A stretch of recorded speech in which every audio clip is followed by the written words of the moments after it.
two-part question. Who's the greatest rapper alive, currently living and making music currently?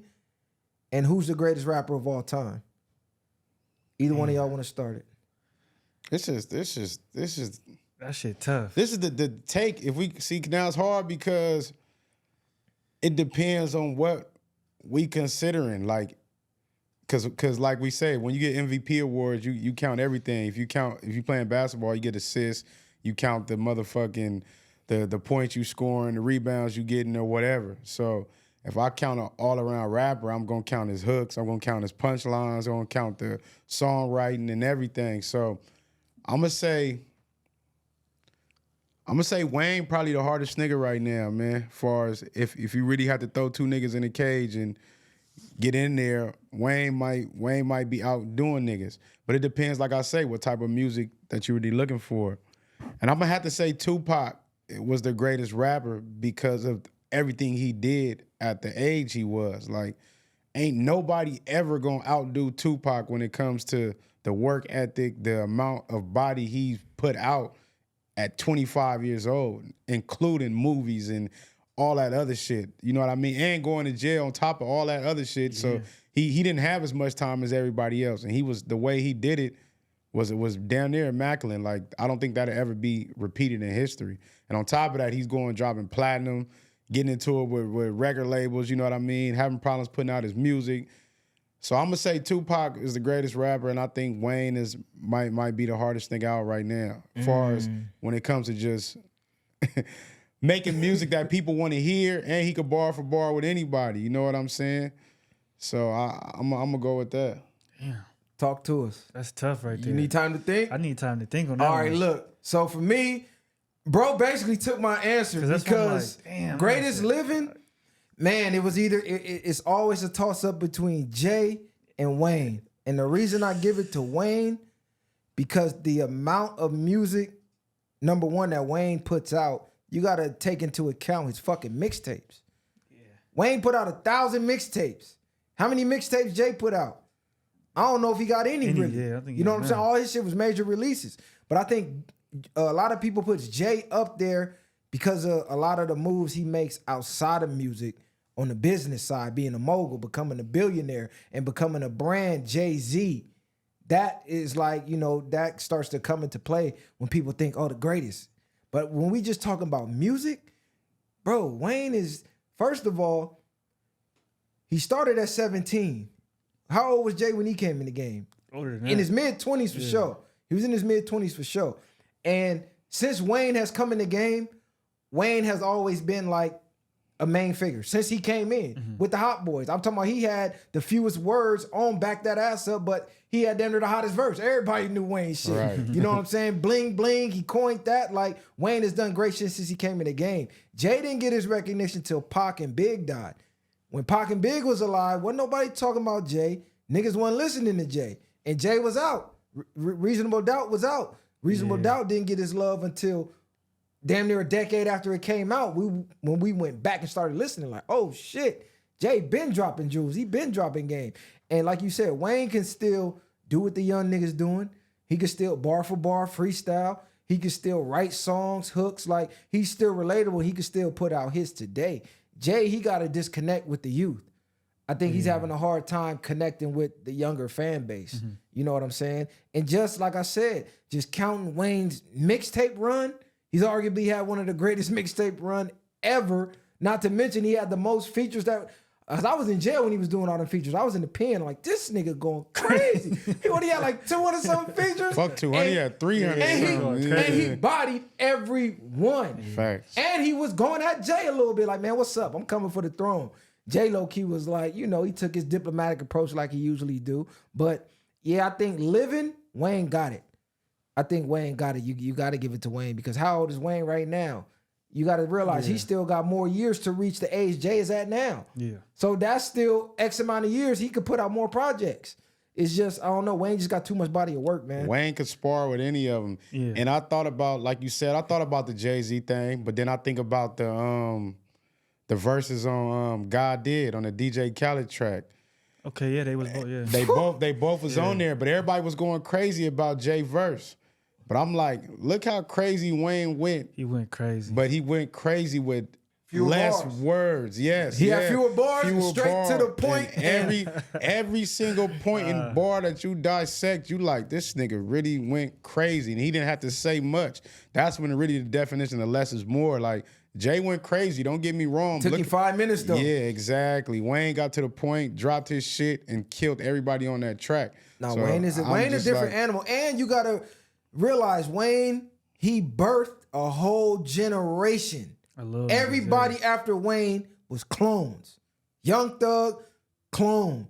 He brought currency in the game. Like, you got to realize what Wayne has done at the age he done it at. Not to mention his influence in fashion with the skateboard shit. He had all the niggas in the hood on the skateboard tip. Like, bro, Wayne done some shit. What that nigga say, dreads and face tats, nigga, I'm the apex. I'm the apex. Like, what? Nigga, how you even put that together, even nigga? apex, I'm nigga. the pinnacle of this shit. Exactly. Go Google that if you don't even know what the fuck that means, man. Nigga, everybody who came after Wayne, dreads and face tats, you Wayne clone, bro. Wayne got you like this. Show some respect. But greatest all time, like you said, that's Pac, bro. That's Pac. First of all, Pac only rapper I know that shot a cop and got away with the shit. Yeah. You know what I'm saying? That's what I'm Not saying. to mention, was on the front line with the Black Panther shit. Yeah. I'm talking about militant with the movement, out there putting his life on the line about that shit. Not to mention the impact that he left at, like you said, that age. How old did Pac come in the game? 18, 19, died at 25. How much fucking body of work he got? They still releasing unheard Pac songs. They still got songs. And everything he talked about is still relevant to this day. Still relevant today. And when you really think about like Tupacalypse, all that shit, he really, I mean, didn't get pop until a couple albums in. I feel like where niggas was really like, oh, it's Pac. Like he was infamous at that point. Right. It took him longer to get his classic albums. So just between then to the death, it's like it's a lot that took place. From Tupac to Machiavelli to everything. Now they gonna argue about it. They gonna say Biggie. You feel me? It ain't even close. I'm only saying that Biggie had more metaphors and bars. That was about it. But when it comes to just all around a player, that's what I'm saying. Pac was the greatest to do it. And a lot of these niggas got their work ethic from Pac. They said he went in the studio and just did what he did, went crazy, writing song after song, next song. You know what I'm saying? I think only the Big gets tied in with Pac, number one, because Big was the Pac for the East Coast. They ain't had nobody. So bam, Big got the crown. Then they beefed. So now they tied in with the East Coast, West Coast. Then Pac died, Big died. Like damn near the same time. Yeah, so now it's like, okay, we're gonna forever comparative. And they was cool at one point. Like everything just tied in and intertwined. But if you put the music up, it's not even close. Nah, that's fact. Big had what, 2 albums? One out that came out and one that's unreleased. Like, and it's not even close. They both came out, but I think he ended up dying off of one. Don't give me the line. But even certain niggas though, man. Shout out to Stack Bundles. We don't know where Cub would have went, and not even just Stack, man. Big L. Big L was a lot of these niggas fathers too. You know what I mean? Shout out to Big L, a lot of these niggas got their style from Big L. And Big L was killing niggas back then. And that's the thing. He battled Jay, and they saying Big L won. Yeah. Like Big L was the J before the J. Yeah. So that's what I mean. It's like, and then you look at it, Jay-Z, for the people who say he's a GOAT, what year did he run rap? Because I seen that going to, Jay never really ran rap. Like, he never had a year like, damn, it's Jay. Me personally, I never liked him to, like, I've always known he's had great content within his music, like, you know what I mean? And the business thing, but besides that, yeah, I don't remember. Like, he's always had a hit, too, but I'm not sitting there like, damn, he was on fire that year. Like, I fuck with Jay. But Jay music, I just appreciate his art, but it never hit me deep. It's an acquired taste to me. It never hit me deep. It never hit me deep like DMX. I felt his pain when in his music. You feel me? Like that hit deep. A lot of rappers, when 50 hit the game, you knew you couldn't hear. I couldn't walk outside without hearing the 50 Cent CD in somebody's car. I swear to God, I ain't never seen nobody's shit ever hit the scene like 50 did. He ran the game. Like you said, certain niggas, Wayne from 08 to whatever, ran the game. It's DMX at one point. DMX at one point was Jay now. Doing the movies.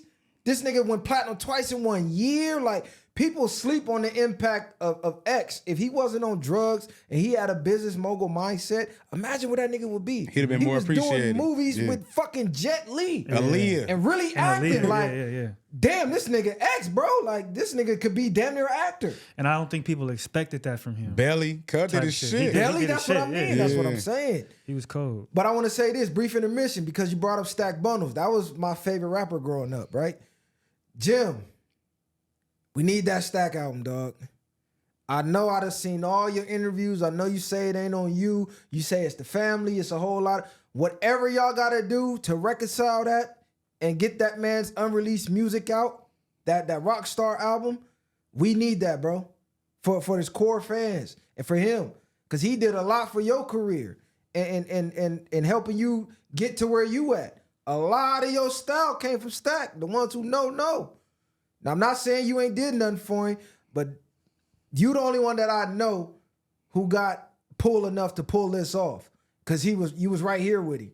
Y'all damn near twin brothers. You know what I'm saying? So, man, let's get that Stack album out. I don't give a fuck if you got to put it out as a mixtape, an EP, put it on SoundCloud, YouTube. I don't give a fuck how you got to put it out. We need the Jayz music, man. Rest in peace, Stack. That nigga influenced me a lot.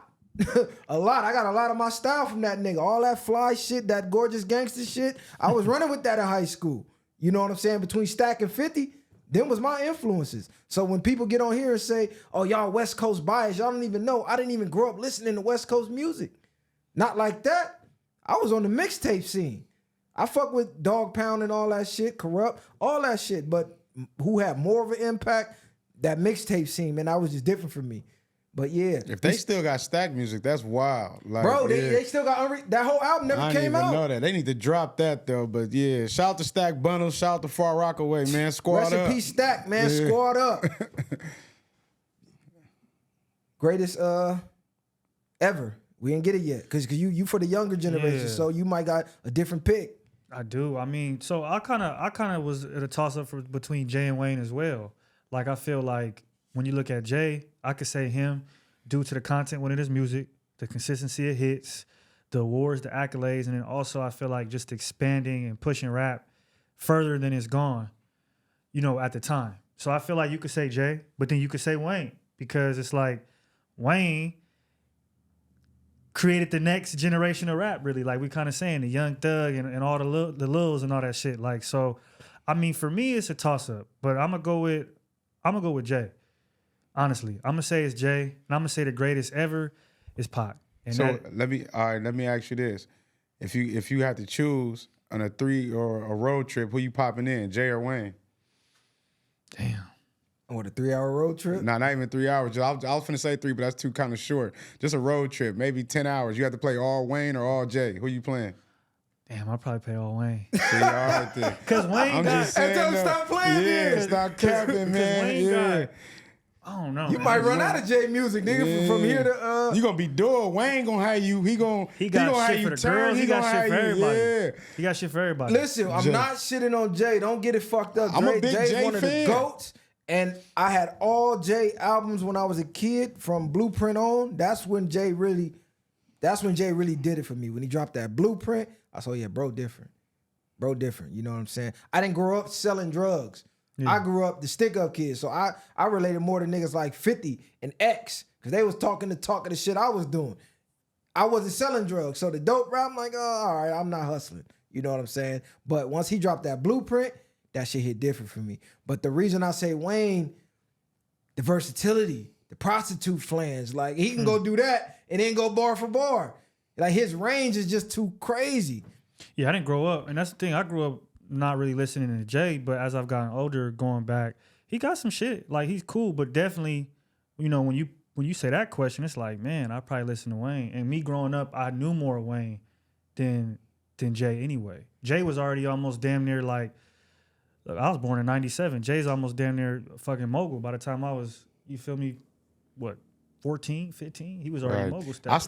I still know all Jay music. Like, I still listen to Reasonable Doubt, like you said. I still listen to Blueprint, Blueprint 2, the Black Album. He got shit. But it's just, if I gotta choose, I gotta choose Wayne at this point. It was a long argument, but Wayne is just, if If you ain't saluting Wayne at this point, something wrong in your taste in music. Pac the greatest rapper ever though. Yeah, bro. yeah, it's not even a debate. He had the music, he had the bitches, he had the clothes, like he had everything. Really, he did a lot for us. He set the rap. blueprint. Yeah, it's not even a everything. debate, bro. It's not even a Like, debate with not Pac. just Pac, outside. Yeah. he's on that mantle. So.